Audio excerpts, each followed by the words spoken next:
Have you ever dreamed of starting a new career but don't know where to begin? Does the idea of learning a new skill sound exciting to you? If so, LACC is the place to be.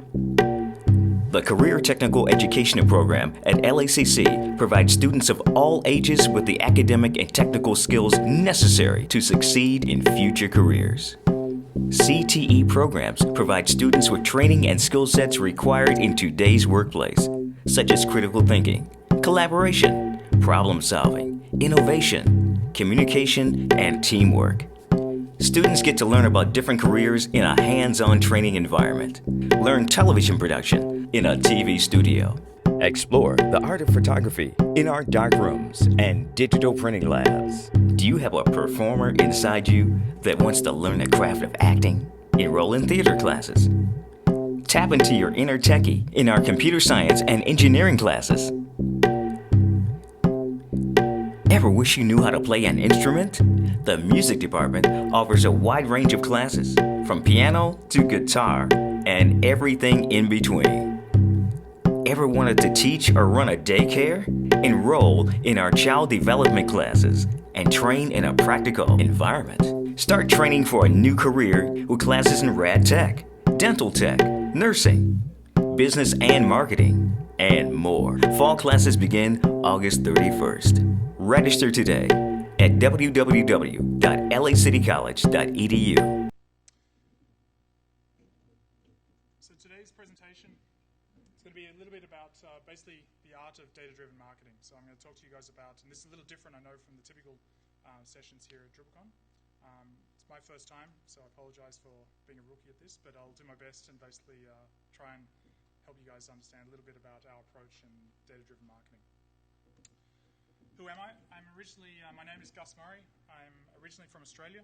I'm quite a long way from home, as you can see. I actually live in Copenhagen, Denmark. That's where I work and basically work with FFW. What else can I tell you? I basically focus on digital strategy, and in my spare time I like to do ultra marathons. And for those of you that don't know what an ultra marathon is, it's basically races around 250 kilometers in far out regions of the planet, in Mongolian deserts and Jordanian outback, essentially. And originally I'm actually from a small country town from Walgett, it's called, basically in the middle of the outback. So I grew up on a farm, so I'm a very, very long way from basically my farming roots and also from my actually birthplace. So without further ado, any of you guys, I work with FFW. For anyone that missed basically the DRICE keynote or missed the huge blue stand in the middle of the actual session, where FFW, which is the combination of ProPeople and Blink Reaction and a few other agencies at the same time. Essentially, I won't bore you guys with all the stuff we do, but essentially what we do is focused on strategy, websites, mobile, social media, and optimization. And what we work with, and especially what I work with, is the digital transformation of some of the clients we actually work with. All right, so to the interesting part, what I want to talk to you guys today about is the shift from basically creating business cards to actually creating business tools. And this is I think this is a very passionate area for me about how we actually change the way that websites work and what they do for our users and the end users, basically. I think our industry has been guilty of making very pretty brochures online, but a lot of them aren't delivering business results. And that's one of the things that I'm really passionate about and I hope to share with you guys today. Firstly, though, I want to talk a little bit of story about something I read in Wired magazine. So two companies, one is Planet Labs and one is NASA. You're probably familiar with NASA, I'm guessing. Planet Labs, for those of you that aren't familiar, is basically a Bay Area-based startup. They started around 2012, and they create basically microsatellites, which they call doves. And these satellites are really interesting, and their approach is especially interesting. For example, NASA, as you guys all know, they launch massive satellites into basically outer space, and they do this on a schedule of probably once every 10 to 15 years, especially in the global imaging market. And these are huge satellites. They're massive in both their scale, the scope of the project, and the number of people and resources they commit to actually building these. On the other hand, Planet Labs, I don't know if you can see in the background photo there, they create these microsatellites which are basically the size of a shoebox. And they started in 2012, and since 2012 have actually launched 70 different satellites into the actual space. So their approach is extremely different. And the way this came about is they asked a simple question: what if you were to put up a simple, inexpensive, low-flying craft instead of a big, expensive one? Because what they worked out is that a satellite essentially is made up of the same components of a smartphone. So the same basically things that you have in your iPhone or your Android, which is an accelerometer, a CPU, some storage, a camera, and basically some sort of interface they can update. So they, instead of going the usual route, which I think we can all relate to in terms of building websites and that sort of thing, is the requirement-driven waterfall approach, where you start with the sort of objective and you waterfall all the way down, and then eventually come out with a pretty website, 3 or 4 years. Or in what we talked about in Drupal 8's case, it's taken 4 years of development to build this, Drupal 8 basically release. So, and this is some of the challenge that I see faced with our industry. And this is why, you can't probably see it in the background there, but it's a picture of the Mars rover. The satellite and the way that the NASA approaches things is very likely to work, but that's how you get a 2-megapixel camera into the Mars rover. And that's a multi-billion-dollar project which has technology which is basically outdated by several years now. And that's some of the challenge we face versus the guys at Planet Labs, which have a much more iterative approach to actually how they design and build their essentially satellites. And they released recently, their whole aim is to have 150 satellites launched into space, of which they'll basically have essentially a daily scanning or imaging of the entire planet, which is completely different from the NASA approach, which takes around 2 weeks for you to actually book the satellite, readjust the coordinates, basically have the imagery taken, and then you wait another 2 weeks to have anything else done. Whereas this is on a daily, essentially 16-hour time frame. So enough about, and this is where I think the core of what I really think is the shift in way we're sort of building and approaching our business problems or our clients' problems in terms of building new and more agile development. And these guys in Planet Labs, they call it Agile Aerospace, which is basically the design, build, test, repeat sort of methodology, following along from Lean. So I'm going to talk a little bit about data-driven marketing. If you have questions at all, please feel free to ask. I'm not afraid of getting them. So what is data-driven marketing? So this is a term that I think we've heard a lot of lately. It's one of the big buzzwords. It's followed along from big data and everything else. But this is essentially, I think, one of the things that we can really harness into how we actually develop products and solutions for our customers going forward. We've seen a lot of sort of things change in the last couple of years. I mean, I'm not going to bore you guys. Most of you know this. The cost of processing storage has dramatically reduced. Tool costs are way more inexpensive now than they ever have been before. We have the ability to actually measure stuff that previously in our industry we haven't been very good at or we haven't measured at all. So we have these different things that now create this opportunity for us to actually make basically products and services that our clients can actually use in a way different way than they traditionally have. And this is my whole thing, I think, about moving from the business card approach to the business tool approach. Like, how do we create actually business tools online rather than just pretty brochures? I think this sums it up pretty nicely. We must move from a numbers-keeping score to numbers-driving actions. We've all been very good at looking at essentially a nice scoreboard where we get a monthly report of what the traffic is to our website, some of the basic click-through rates and things like that. But essentially, it's just vanity metrics. It doesn't do anything for us apart from make certain people in the marketing department actually look good because our vanity metrics are all going up. That's essentially all it can do. What we want to do is actually dig deeper than that and actually understand how can we use this data to create actionable insight. And part of this we've seen plenty of times before. I mean, for those of you that know Facebook, I'm pretty sure everyone's familiar with it. With Facebook ads, for example, you have the ability to go into basically, go from a demographic to sociographic to psychographic information where we can dig down to different interests, what people, education levels, their relationship status, all these different things that we haven't actually been able to do before. Typically, the approach on a website is that one-size-fits-all approach. Doesn't matter who you are, where you came from, what you do. We give you the same front page or basically variation of a couple of landing pages, and that's essentially all you'll get faced with. And essentially, if you look at, there's hundreds of examples out there of basically, where you have individuals which aren't dramatically different from their actually demographic sort of stereotype. And that's, I think, one of the key things. How do we actually improve delivery and improve conversion? And that's one of the key things I think we have basically in this industry. So one of the ways we look at conversion is with this formula. Essentially, conversion, we see it makes up or is made up by one, motivation to actually purchase or download or generate a lead or something like that. We have the value proposition. So what is the value proposition I get? Is it the quality of the content? Is the speed, the efficiency, the product offering? And then we add basically the incentive less the friction. So the incentive might be reduced cost. It could be a sale, anything like that. And the friction is basically the jumps or the hoops you make me jump through, essentially. Do I have to fill in a form? Is it a gated piece of content? Do I have to use, PayPal versus my preferred MasterCard? Things like those things. And then minus essentially anxiety. Anxiety can be in the form of, okay, are you going to steal my data? Are you going to, is my credit card information safe and secure with you guys? So those different elements is basically what we see as making up the conversion. So how do we handle that? And I think what you prefer or what your designer prefers doesn't matter if it's not getting you conversions. This is the key thing at what it comes down to. We see a lot of this in the agency-client relationship where, our lead design on projects like, I really like the color red or the pixel over here, and the client on the other side is like, well, I want it in blue over here. And basically it comes down to who speaks louder or who's paying the biggest bill, essentially. So, and that's not really a great point of, departure.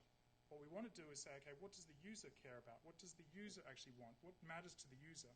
And we've seen a lot of examples. I mean, Google has been, famous for doing this on their front page and how they eliminated a lot of stuff. And what we can see now is our clients are taking on different form. They're essentially becoming this sort of Dr. Jekyll, Mr. Hyde sort of element where we have, one part artist, which is about the content, the, assets, the social media sort of aspect. And then the other part, they're part scientist, which is, about the performance tactics, the operations, the analytics, and that's what they're looking at all the time. And we have to play to these sort of elements.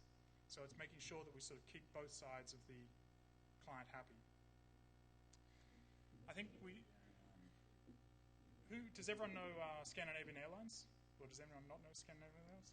So Scandinavian Airlines is a regional airline based out of basically Scandinavia. So this is our major carrier.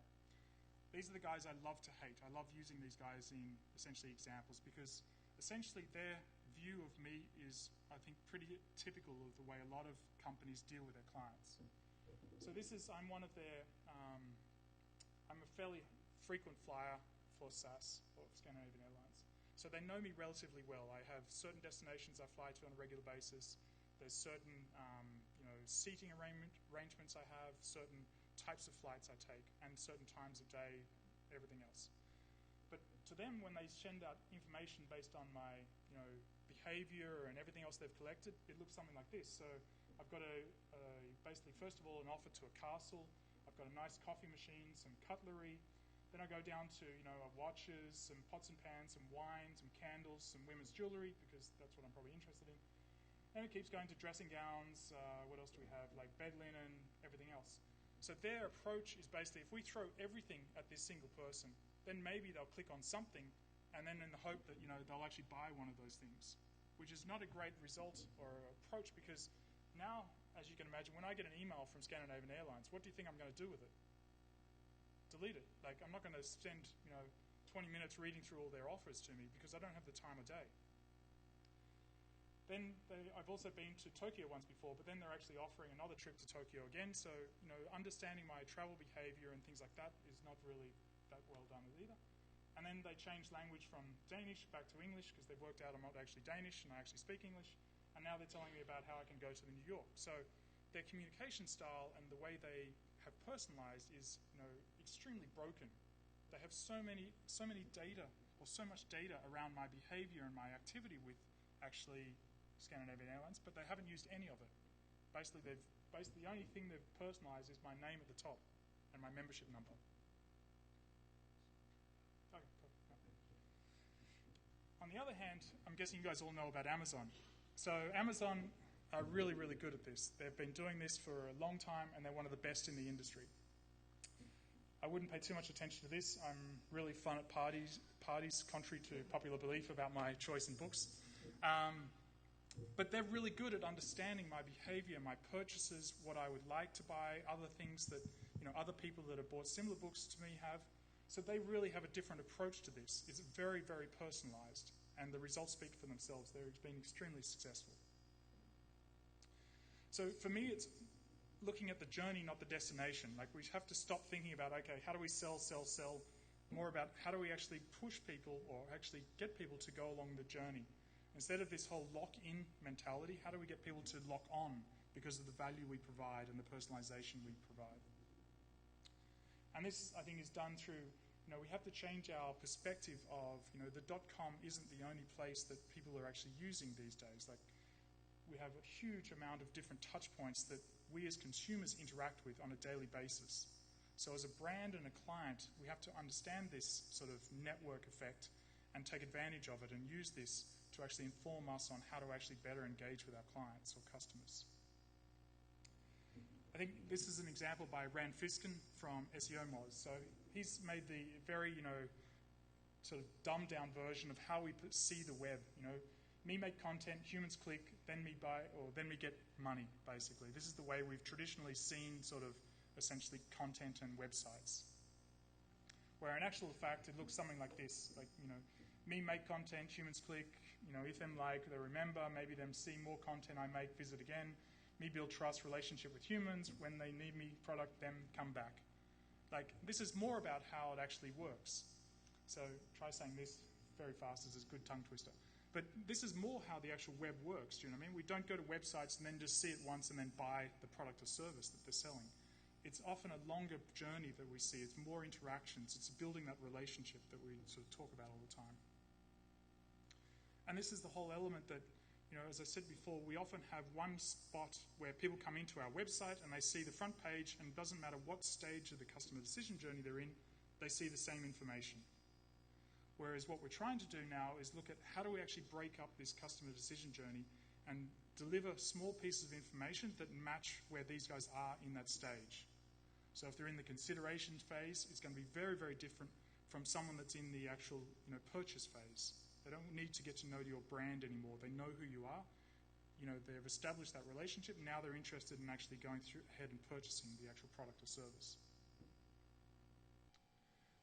And I think this says that, you need to understand who these people are in the business world and where they are in that buying process.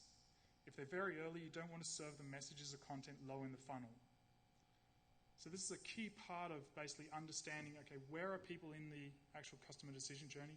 How can we target them, and what type of informational needs do they have at those different sections in that journey? So this comes down to actually what is the strategy? What is the action plan that you're going to go with? Here's a good example from, you guys should be familiar with this one, NFL. So comparing this to the Scandinavian Airlines example, these guys have done a much better job at understanding just a small fraction of what I like.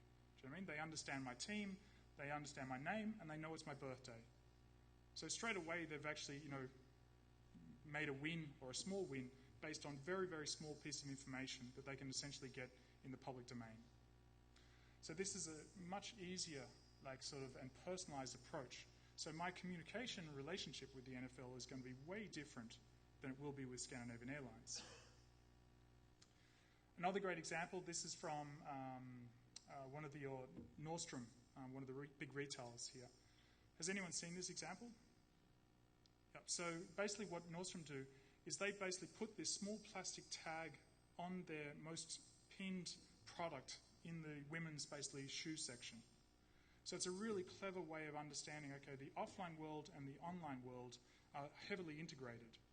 So this is a great way for women in the market for purchasing red stilettos to understand that there's some sort of social proof attached to the purchase of those shoes. So if they purchase those shoes, there's a certain degree of safety that they know that when they go home and show off to their girlfriends, they'll be like, okay, that's the great pair of shoes. I also like those ones. So we have to connect these two worlds because we know that a lot of actually transactions actually happening in the offline world. So how do we actually bridge this gap between the offline and what's happening online, and actually help consumers understand that and connect our social activity and our basically .com activity. Another great one is, this is an example of, where you can actually integrate some of the different elements of essentially, great features like Facebook into websites. Facebook are just launching their Messenger app, basically for businesses. So this allows businesses to actually integrate the Facebook Messenger directly into the website. So you can actually have a dialogue with customers straight away in their actual Facebook app. So you're not actually forcing them to go outside, come back to your website, find the help section, find the contact us section. It's basically within their native social environment of Facebook within the Messenger. Another great example is KLM. These guys are great at basically, the way they approach social and digital. For those that haven't traveled with KLM or seen their social channels, the really interesting thing is the cover photo right at the top. And I don't know if you can read it, but it basically is the number of minutes that they'll take to essentially respond in terms of customer service. And they update that cover photo on Facebook and Twitter every 5 minutes based on the actual availability of their customer service agents.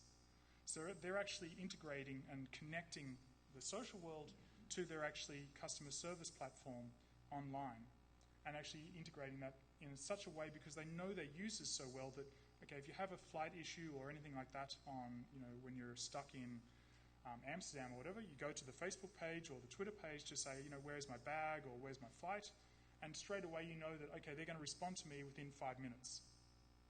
So it's a really simple way of integrating and actually connecting those two. The other, and I think these guys are really good in terms of, I won't spend too much time, but the way they approach their social and integrate this is extremely interesting, even from a commerce perspective. I think last year they generated about 52 million euros through their social channels. And I think this is the opportunity that, as essentially marketeers and helping clients understand, is understanding what we can actually do on social and driving that back to actually the main platform. How can we use this information on our main platform? Here they ask the simple question, do you like the physical boarding pass or do you like the digital boarding pass? By understanding the users and which users have responded in which way can help them serve their customers better when they go to their website. And look at what you can actually get. For example, you have the email interaction, you have website activity, you have purchase history, and then you have the people information as well. Basically, all this information is available in the public domain where you can actually customize and tailor essentially the experience that these customers are having on the website based on this information alone.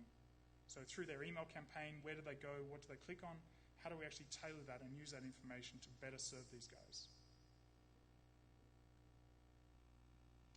And we've all seen this. It still amazes me in 2015 that a lot of companies aren't using social as a login, essentially.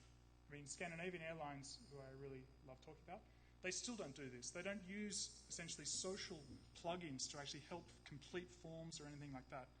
And that's just one aspect of it. The information you can gather by actually doing this is extremely interesting. You probably can't see it on the form here, but essentially what they're asking for on both LinkedIn and Facebook is, access to your connections, access to your, especially in LinkedIn, your professional connections. They can also tell that, okay, if someone logs in with LinkedIn on their website, they're most likely a business traveler. If you log in with Facebook, you're most likely a leisure traveler. So those two experiences are very different based on what you log in with, essentially what platform you log in with. Then they can customize the basically products and services they offer you based on that login credentials. And then when you connect the other accounts, they can create that sort of single customer view of the actual customer, which creates a much more rich and dynamic experience. And this basically helps, and this is one of the things we talk about with strategy frameworks. So, what assets do you have? What are the goals? What is the hypothesis? How do we test it? And then how do we learn and repeat? How do we actually make sure that what we're actually looking for, we can actually test in a way that actually isn't going to take us 4 years and a huge multi-billion-dollar, process, that we can do this on a regular, lean, and sort of agile methodology. So this comes down to the objectives, targets, and KPIs. Does anyone know, I'm guessing everyone who hasn't been hiding under a rock for the last couple of years knows Psy and the Gangnam Style, basically, song. What many of you may not know is that Psy actually broke YouTube. Before Psy's actually Gangnam Style hit, the number of views that you could have on YouTube was only in the hundreds of millions. But Sai actually broke that and created 2 billion actually views, and it's still counting and going up, which helped basically meant that YouTube had to basically calibrate their whole view counter. The challenge we see with a lot of clients is that when we talk about essentially setting objectives and targets, everyone is focused on the total views. They're focused on, okay, Sai got 2 billion, so therefore I should be able to get at least 100 million. But that's the wrong approach, because what we want to look at is, okay, what is the rate of change rather than the total number? So how can we actually look at this and say, okay, what affected the change? And unfortunately, I wasn't working with Sai and his song, but if we look at the steep growth curve, like what were the contributing factors that actually helped make that go viral, essentially, rather than worrying about the total number, which is essentially meaningless and we're never going to actually hit it. How do we actually understand what is the rate of change affecting the growth? And how can we target that, and how can we hone in on that? So the key thing here is not to decide what to do, but what to do first. What we try and do is look at, okay, how do we create a data framework? Because, as you guys know, there's a massive amount of data out there at the moment. So how do we actually make sense of that, and how do we actually use the data to create a framework that helps us make decisions more intelligently? So we use what we call the core methodology. So this is about the customer experience, the opportunity, the revenue, and the expenditure. So these are the 4 things that we go through to actually determine how we use the different data sets. So customer experience, you can see here, is basically the different elements or the potential to actually positively impact on the actual customer experience. With the opportunity is the amount of users affected, basically. So we can actually start going through and actually eliminating different options based on this. And then the potential for basically generating essentially revenue. What is the impact going to be? And then the expenditure in terms of time and essentially cost. So what is it going to cost? If we have to completely do a new re-platform, then it's going to be a long time and going to have a huge cost. But if we actually do a small A/B test or a split test, that has different implications and different costs. Then I think the next thing we've seen, which is I think still really badly done in our industry, is implementation of analytics that actually measure stuff. I think we've seen too long that actually people are just inserting the Google code or the Google script and then going, okay, it's in there, we don't have to worry about it. Like, how do we actually implement this stuff to actually make sense? For example, one of the ways that we approach some of the problems is through these 3 tools. These are basically, for those of you who don't know them, relatively cheap and free in the case of Google Analytics. So what we do with Google Analytics is to identify the problem sections of a website. So we go through it, maybe sections that have high bounce rates. It may be sections that we can see the user is not either scrolling past the fold. It may be where there's challenges in terms of downloading. We can look at different basically parameters here. Then we use Qualaroo, which is basically a behavioral-based pop-up questionnaire. So what we can do is, based on the user behavior, we ask them different questions. So to identify, okay, why didn't you purchase? Why didn't you, go back and add that to your cart? What stopped you from buying, reading, whatever it is? So that gives us another level of information. And then we use Optimizely to test the hypothesis. So those 3 tools individually aren't that interesting, but when you combine them together, become extremely powerful as a way of understanding how the user is using your basically digital assets and how you can actually change and adapt them to get better performance out of them. And then it comes down to basically optimizing. So using sort of a lean methodology of build, measure, learn. So how do we actually, building something, putting it out there, putting a measurement framework around it, so understanding what to measure, and then learning from it, and then going through that process again. And not making this a huge, cumbersome thing, but actually doing something small. The number of times I've worked with clients where, we've had agencies that have come in and said, okay, we're going to redo the whole platform, we're going to, launch date, and we have that very hard fixed time. And then they, switch the new basically website on, and the new one crashes, the old one breaks down, and they have a huge drama. What we want to see now is actually where we actually designate the new website to a certain percentage of the traffic. I mean, Facebook has been doing this for years. They test new features on their users in different markets that are representative of larger markets. And we're still not doing this in most of the way we approach basically development and the launching of new websites. And I think this is a huge opportunity for us to actually use the data to learn and become more intelligent about how the users are behaving, what they're doing, what they're not doing, and then incorporating that into the design. And so we don't have a fully fledged, 100% working website, but we actually have something we can build and learn and actually design on top of. And this is just one of the ways that this is just the way that we approach it, through defining the strategy and then basically executing on the back of it. So understanding, defining the problem, creating the vision, the plan, then exploring, using the build, measure, learn framework to actually iterate on the back of it, and then basically create the solution. There's hundreds out there. It's not to say this is the best one, but it's just having that basically process of going through and helping people understand, okay, it doesn't have to be 100% finished when you actually deliver on it. We can actually deliver something that actually is 80% finished and then iterate on the back of it. As long as the core components are there, we can then start learning and understanding what we can actually use. All right, so enough with all the theory. I'll go into use some cases now. So one of the things that, what drives earned media, traditional or social? This is often a common challenge we see. Okay, how do we actually generate traffic or views or shares or downloads or purchases? Is it by our earned basically approach or our owned or social? One platform, Kiva, which is a microfinancing platform, one of the things they did was basically do an analysis of, okay, understanding where all their traffic was coming and what traffic was actually doing on their site in terms of generating sales and repeat sales.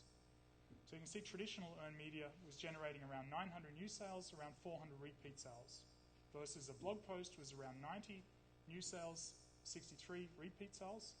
And then they had a community forum post, which was 99 new and 48 repeat sales. So based on this was basically a monthly different element. It was pretty obvious that traditional earned media was generating the majority of their actual sales. It was the one that was driving the business. But what they discovered by actually digging into the data was that actually what appeared to be true on the surface was actually not true in reality. So what we looked at was that blog posts had a huge influence on traditional media coverage. So most journalists, I hope there's none in here in the moment, are relatively time poor. And so they don't have the time to go out and develop all these new stories. So if you can actually give them content that is interesting to their readers, they'll use it, spit it out and change it a little bit and push it out into their audience. So by using some of the blog posts, they could actually generate more articles based on that. What was driving the blog posts was the community posts, which basically were the key drivers for developing the blogs. So actually the thing that drove the most sales was actually the community forum. And the community forums, as we see them, are some of the first things to get killed in new web projects because we don't see the value in them. They create a lot of noise, but we don't see the actual value in actually generating on the back of it, especially for a lot of brands and commercially. So here, by just digging down into the data, it was very apparent that by supporting the forum, it would drive more blog posts and therefore on media, and that helped them understand, okay, how do we actually generate more sales? So what's one of the biggest predictors of human behavior? Anyone want to stab at the answer to that one?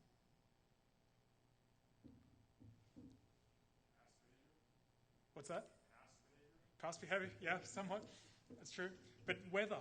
I mean, in California, you guys are blessed by having amazing sunny weather basically all the time. In Scandinavia, sunny weather is a scarcity rather than something that we don't take for granted because there's not much of it. So it has huge impacts on our human behavior. I mean, and I think it's sort of true probably more of the East Coast than the West Coast, where you guys have sun all the time. But one of the things that we looked at is how can companies more easily and more intelligently take advantage of this publicly available information. Now, we had the whole Snowmageddon happening on the East Coast this year, and last year I think they had a pretty time. So how can companies, for all the females in the audience, what happens when the humidity level in the air goes up? What happens to your hair? It basically messes with your hairdo. So there's a lot of opportunities where companies now can actually take advantage of this publicly available information, use it on their website, and actually promote different elements to the target audience, basically live while the weather is actually happening. We saw it in on the East Coast during the Snowmageddon, there was a brand that was actually taking advantage of essentially this information by offering winter jackets. They had a special sale on winter jackets every time basically the snow reached a certain amount of noise on Twitter and those different social platforms. Then they used their website to actually deliver on this.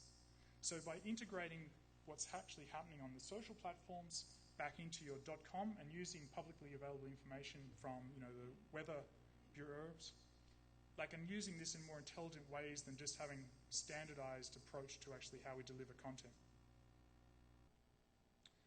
For altering behavior, we've seen this a lot in the whole gamification. And some of the best guys at doing this are basically the VIP or the actual loyalty programs. This has been happening for a long time.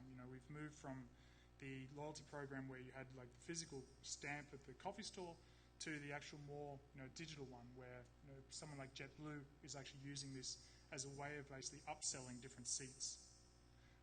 They know that have these seats available in the planes by actually rewarding their users with these different elements to actually use their points and upgrade them. They also collect information about their users. So by them using their points, it gives away certain information about what they do, their preferences, their number of pets, how they like to actually sit or travel.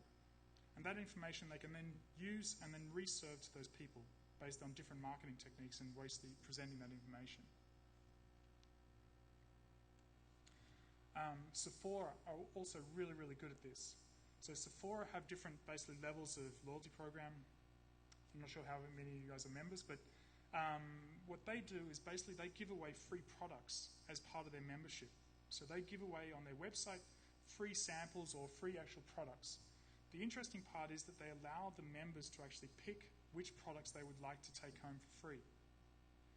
The really interesting part about that is that gives them an indication of, okay, if they're choosing the lip gloss or the facial moisturizer or whatever it is, they can then use that information to better target those users when they next come back to their store. They know what offers to send them, they know what products that they like, they know what brands they have preference towards, so they can completely tailor and customize their basically web experience. So it's changing the way they're actually doing their business by simply giving away a small item on their web store. So for the cost of a lip gloss, they're getting data that they have to do focus groups and a lot of testing on basically for free, essentially for nothing. So it's a very, very simple way that brands have the ability to actually tap into this, and just by activating these simple data points can completely customize and personalize the experience that these users are having on their website. And by doing this, they're locking in that loyalty. They're becoming way more loyal than they have before, and they're building that relationship with their users. So how do you get people to share a brand that most users prefer to keep secret? So how many of you guys actually work in B2B businesses? Just a quick show of hands. So in B2B, I've worked with a lot of shipping and oil companies and places like that, which have extremely uninteresting and unsexy, basically content or areas of business. But what they don't realize is they're sitting on usually gold in terms of the data that they can actually create, which is really interesting for the users. So for those of you that don't know either Pornhub or 50 Shades of Grey, I won't go into the details, but 50 Shades of Grey, Pornhub is a really interesting product for several reasons. I won't go into those details. But what they have a challenge with is that no one wants to talk about porn in the public media space. No one, they're not going to put, New York Times isn't going to allow Pornhub to advertise on their platform. So what they figured out is that actually if we translate data into infographics and make it shareable, then people will willingly share basically the brand all over the web. So what they did, I don't know how many of you guys know, Pornhub have this basically part of their website called analytics. It's pornhub.com/analytics. Don't ask me why I know this, but I'm into this. So, but what they have is they basically created these essentially infographics about the behavior of people during the Super Bowl, and also of basically when they released the movie. So in terms of the Super Bowl, you can see the different usage. So I'm not sure if you can read it, but United States is the blue line. So obviously when the Super Bowl was running, most of the men and women, for that matter, were preoccupied with the actual football going on and less occupied with the porn going on. But obviously when the football game finished, back went the essentially porn viewing habits. And you can see that Canada is in the middle, so obviously they care a little bit about the NFL, but they're still strongly influenced by their porn. Whereas in Europe, there was a very minimal dip, so there's a few people that cared, but most people went about watching their porn still. So understanding these different things, and this infographic was published basically in all the major media sources, like Mashable, TechCrunch, like some of the great media publishing places on the web were pushing this out. And in the top right-hand corner, you had YouPorn and the Pornhub, basically. They were basically promoting their brand through data. And I think this is I'm not suggesting that we go out and make pornographic, infographics, but the case is still, interesting. If you have a B2B company, you have massive, data sets sitting underneath you that you can actually take advantage of and utilize and push into the public space to take advantage and increase the, exposure of your brand. And a lot of this is basically sitting in the user behavior and activity on your own website right now. And that information and data is basically being wasted or sitting in a database somewhere not being utilized. And the same with the movie. This is in terms of BDSW searches and the difference between male and female. So you can see the light purple one is female searches, so that's the pre-launch of the movie versus post-launch of the movie. So you can see the increase in female searches of BDSMW actually skyrocketed after the actual movie launch. So this is an easy way to actually, get that content out into the web. Another one is actually, how do we actually understand user behavior offline? We've seen a lot of use of attribution modeling. We have all these different other tools that we have for online, but we know that the majority of transactions and actually goods are actually being purchased offline. There's a lot of things in terms of, we've seen loyalty cards, which I just ran through, but also iBeacon. Does everyone know iBeacon or heard of iBeacon technology? Roughly. So iBeacon technology is basically these small physical installations you put on the wall. They're very small. They have sort of RFID tags inside, light Bluetooth tags inside them. And every time you walk past with a mobile phone that has an app that is connected to them, a message can pop up and actually engage with the person. So whether it tells you about a special deal with a store, or there's different elements it can actually promote to you. But it's a push-based sort of technology. And I'll show you an example of something that's happened in Finland recently. If I can...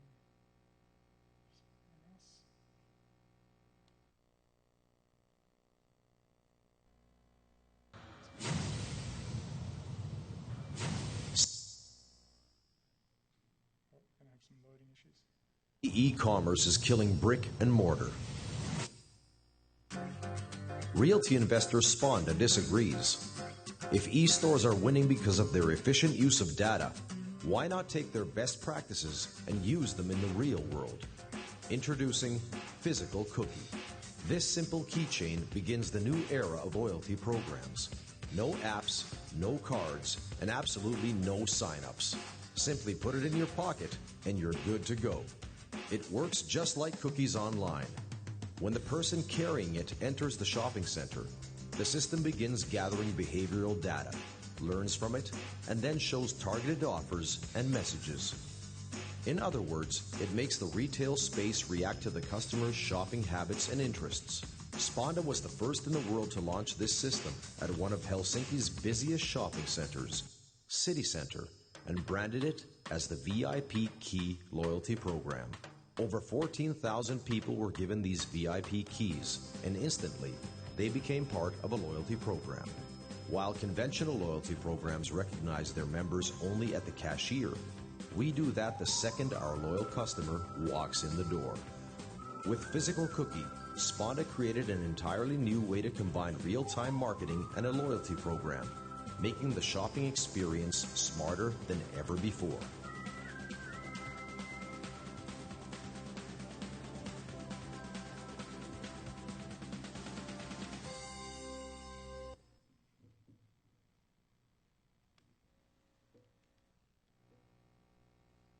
So I think this is a really interesting approach. I mean, this is used in a retail or a mall environment.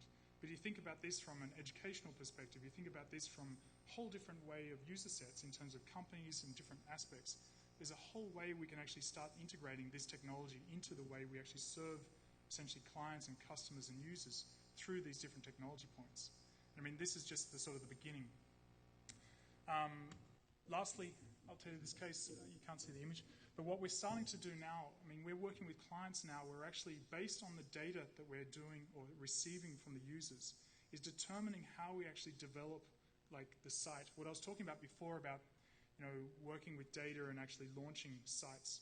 We have a client called Maersk Line, and they're focused on two different markets. One is the United Arab Emirates, and the other one is UK. So we're actually creating a website which is completely unbuilt, basically. It's a small percentage of the real build, and we keep developing that based on what the user experience is on that actually first few landing pages. And we're building out the website based on the data that we're getting in from those users. And this is only a small percentage of their global operations, obviously, so it's not their main .com, but it's a subsegment of that .com, which is based on IP address and based on these different rules and behaviors. So this is just a small indication of what we're starting to do with this data to actually help us decide, okay, how do we develop, who do we develop for, and what type of information can we put into our site experience to create that personalized experience.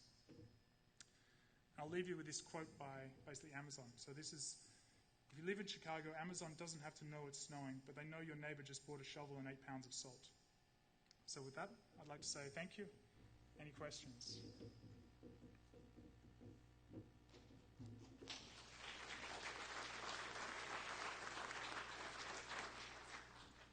Sure.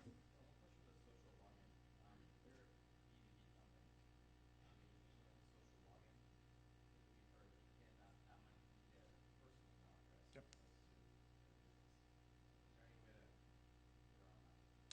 There's, I would say, first of all, with if you use something like LinkedIn, obviously you can complete, depends on how you want to use it, but if you're using it to complete a form or a login to get access to a special area, you can then ask the users to,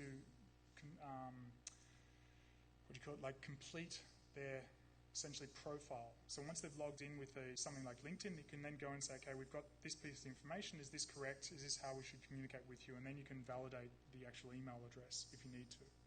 But often, I mean, it's not so much the email is interesting, obviously, with LinkedIn, but a lot of the other information is the more interesting part, like who are they connected to, what is their job title, where are they working, those different elements to sort of help target them, because the email communication is just one aspect, but the other information is, I would say, much more valuable.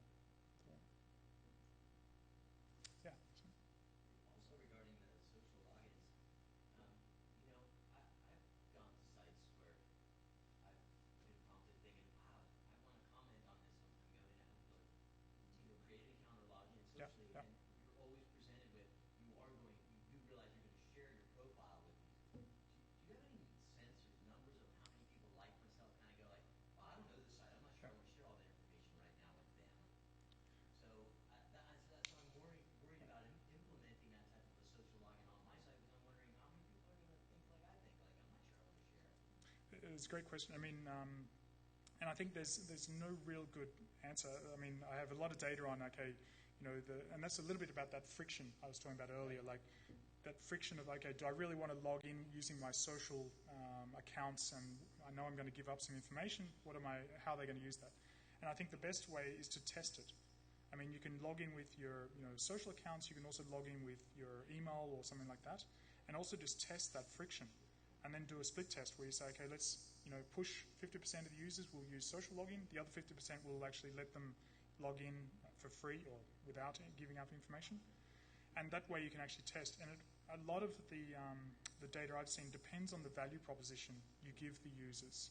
So obviously if it's a site you don't know, you have no idea about what they do, or you can't trust them, then the friction will be much higher than a site you do know, because you know the value proposition will be much higher, because if they use something like Discuss, for example, the commenting software or plugin, then you're familiar with that, so your friction will be much less than some other. But I think the best way is to test it, because you and I could guess for a long time, but I think it's coming down to actually testing it out and seeing what works and split testing, that sort of thing.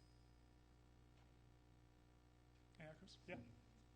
Your example of the airline company gave a good example of the risks of taking data-driven personalization wrong.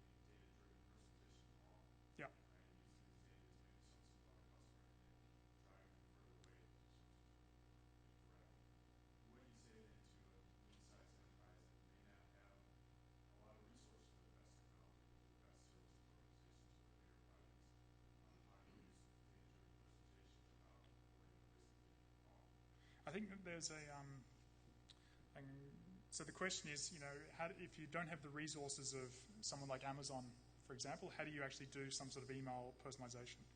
And I think the easy part is, just by simply doing small scale sort of steps, basically. The NFL one is a classic example. So that individual has logged in with either Facebook or some sort of social network. They've completed their basically profile. They've given away like their birthday, their team preference, and that's pretty much it, and their first name. And they've been able to personalize based on that. So even if you have nothing else than just understanding the analytics behind, okay, when we push a email to our people that are on our Facebook, community, we can see they behave like this. They typically click on the first link, or they click on articles related to X, Y, Z, and then they have this behavior on site. And then we can use that information to better target them through our email campaign. And there's a lot of cheap, effective sort of marketing automation tools out there that can help with that as well. But very simply, even something like MailChimp has effective ways of dealing with this information. But just little things like, okay, what did they click on? What titles worked in the email? Like, what information did they sort of go to on the website? What behavior did they have? Just using that alone, you can get a lot, let alone if you have their first name and birthday. It's pretty easy. Any other questions? Yeah, Zach? So I really like the framework that you set up there with build, test, learn. For design thinking, it's really validated. It's great for reframing problems. I was wondering if you could tell us about your experience with interacting with the real development team, though, because even really well-trained agile shops, it's mostly like discovery, and then it's build. Yeah. And testing and learning takes time. Yeah. And I've never been involved in a project that wasn't on a time or budget crunch. Yeah. How do you do that learning and reflecting and get that back to development? So one of the image I showed before with the data-driven rapid development, that client, what we're doing is basically we're building a new site for them, and we're going through the process of exactly that. How do we actually incorporate that sort of build, measure, learn into the building process? And what we've talked to them about is actually, instead of the starting with the end goal of this very pretty website that our design team came up with, at the beginning of the project, sold it in, we've said, okay, what are the ambitions? Like, where do we want to, what's the key thing for you guys? So as a B2B, it's about lead generation. So that's our end game. And then what we're doing is basically we're having a team of basically design and developers working on this sprint, like four-week sort of cycle of basically Agile or Scrum, and then going through and actually designing specific elements based on what the data is showing us. So if people are going into a certain part of the website, we then say, okay, 80% of all people are going into the help section, for example. Okay, that's the next part we need to build out. So a sprint is 4 weeks. And so do you have to do any work internally to get your PMs and devs on board with this? Like, did you have to do some convincing? Yeah, a lot. So it's not as, and of course it's not as easy as it sounds. It also takes organizational change in terms of how do you approach, because I think a lot of us in the agency world are very much waterfall driven. Like, it's like, okay, design, then it goes to specifications, then it goes to the, down the sort of step, and then a year later, 6 months after due delivery date and, million over budget, we have your product. And I think what we're starting to do now is say, okay, how do we actually do this in a faster way that the customer, and getting their attention away from the pixels and focusing more on, okay, what is it that we're trying to achieve? What is the numbers of it? So rather than saying, okay, stop focusing on whether it's blue enough or it's the light Pantone or whatever it is, getting them to focus on, okay, what is we're trying to achieve in terms of lead generation or filling the cart or whatever it is, and then using that. But it's a massive change in terms of the organization, how you think about these projects, and getting people to actually develop and design on the back of that. because that also changes the way you think about this whole waterfall approach, basically. I don't know if that answered the majority of it. Yeah. Just extending on that conversation, that's generally how my agency works internally, at least. We work with third-party designers. Any suggestions on owning that conversation when you are working with a third-party designer so that they can buy into making data-driven decisions rather than focusing on old-school design? I think it's, I don't know if I can give you a suggestion. I think what we try and do is basically have the team involved at the beginning. Like, we try and include the design, someone from the tech basically side of it designed at the beginning so that they have an understanding of, okay, this is what the client is after.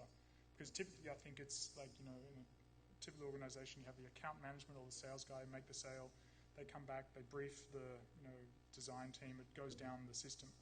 Whereas what we're trying to do is say, okay, these guys all need to be at the beginning so they understand what the client is focused on, what the challenge is, and then they can basically go into their different area and start using that knowledge to sort of inform them.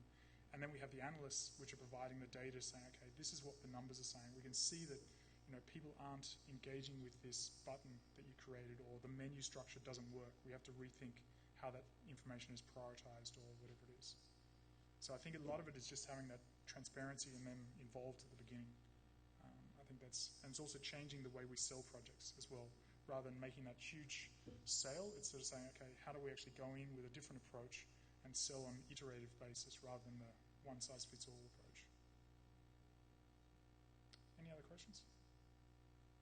Yeah? On the topic of personalized marketing, so this all makes sense very well from the product standpoint, but have you done anything with, say, an association who's trying to gain donations?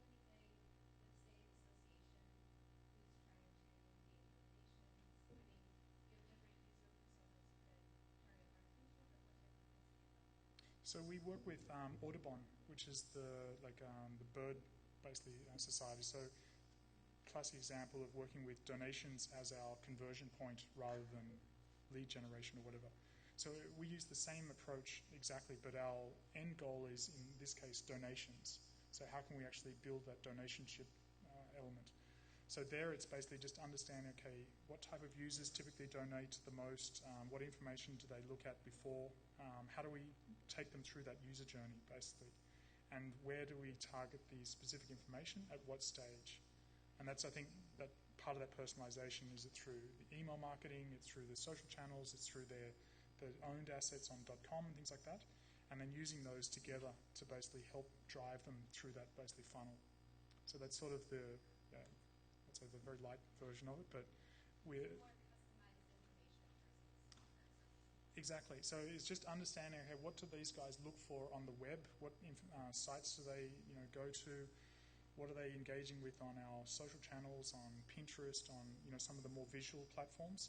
And then how do we use that information to inform the way we design and develop content on our site? And then we can use that information to serve that to them rather than say, okay, as a new customer coming into the website every single time, actually we know you're a big donor, so what information do we give you, and how do we personalize that treatment to you as a large donor versus someone that's never heard of us and come through some sort of campaign that we're running concurrently. Yeah. So, build, test, and learn. I'm kind of interested in how much time or push did each of you put into it? And if you had to ballpark it, small versus large projects. I think, yeah, so If you're talking rapid development, what does that mean? Or can you concentrate it? Like, say that like one 4-week sprint. Same question. yeah, so the first 2 weeks would be the design process, and then the last 2 weeks is the development process, basically. But it depends a little bit on the size of the project, basically, but that's typically the way we've broken it down. First 2 weeks doing the design iterations, and the second 2 weeks doing the actually implementation side of it. Testing and learning. How much time do you put in each of those? Yeah, I would say the testing and learning goes underneath, because the data, we set up the data framework or the measurement framework before we actually go through this process. So all the different elements we want to test are built into our measurement framework. And then the learning is basically on the back of every sprint. We have a review system where we actually go through the data, identify, okay, what worked, what didn't, what is the new behavior teaching us, and then we adapt and go into the next phase essentially from that. So the data part or the measure part goes underneath everything that's constantly sort of running through our analytics, our different analytics platforms, and then the measure and learn, or the build and learn, is in those basically weekly chunks essentially, and then the learning is essentially there's the formal learning where we go through, review the different elements, go through the data and understand it, and then there's informal learning where it's constantly being tested. So the analysts and the actual guys committing the tests are actually understanding the actual user behavior, so they can then go and inform the designers and help them understand, okay, how do we change different things and test it that way. I don't know if that's a very vague level, but yeah, it's very, the biggest challenge we have is the client. Usually, like working with the client and getting them to buy into the process and then getting them involved in that process as well. So a lot of it, depends if the project has a very short deadline, then we obviously have to change the way we work based on that deadline. Whereas if it's a 12-month time frame, it allows us extra room to commit to different elements of measurement or learning or whatever it is.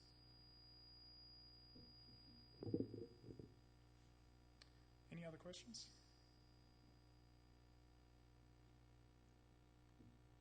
No, well, thank you anyway for coming.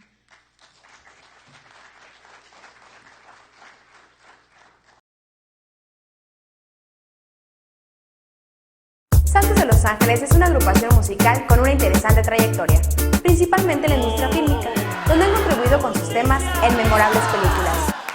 Give us our justice. You know who I'm talking about. Santos de Los Angeles started his music career in 1998 as a member of the Latin reggae group Yerba Tribe while attending UCLA.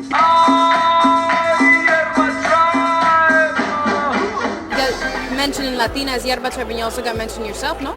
At the Latina magazine? At the Latina, yeah. You guys got represented as one of their favorite things, yeah, one of the favorite people. Yeah, I don't mind that at all, you know? You don't mind that at all? I don't mind that one bit. The Latinas loving you? I don't mind that one bit.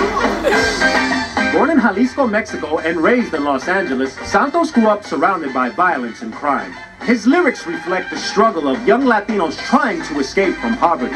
His message of amor y paz is key to his music, which is injected with cumbia, reggaeton, dancehall, and sexy Latin grooves. You can't be too much caught up in your street mentality. You have to also know that there's an underlying truth to all this madness. Our message is to find your connection with the earth, find your connection with the ancient values, and you can hear it in the music.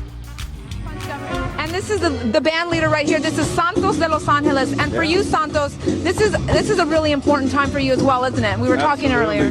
Well, this is a very important holiday for all Latinos, and actually a lot more people are picking up on a lot of non-Latinos. It's really expanding to a huge celebration. Definitely. I think people really love the imagery, but you were saying it's very personal as well. Well, personally, we've lost a lot of our loved ones this particular year, and we're dealing with a lot of sadness, but Day of the Dead reminds us that death is not the end, but just a change, a transition into the next phase in our existence. There you go. Shifting away from the traditional rock and roll format, Santos de Los Angeles gathered a collective of accomplished musicians to create the Player Saint Orchestra.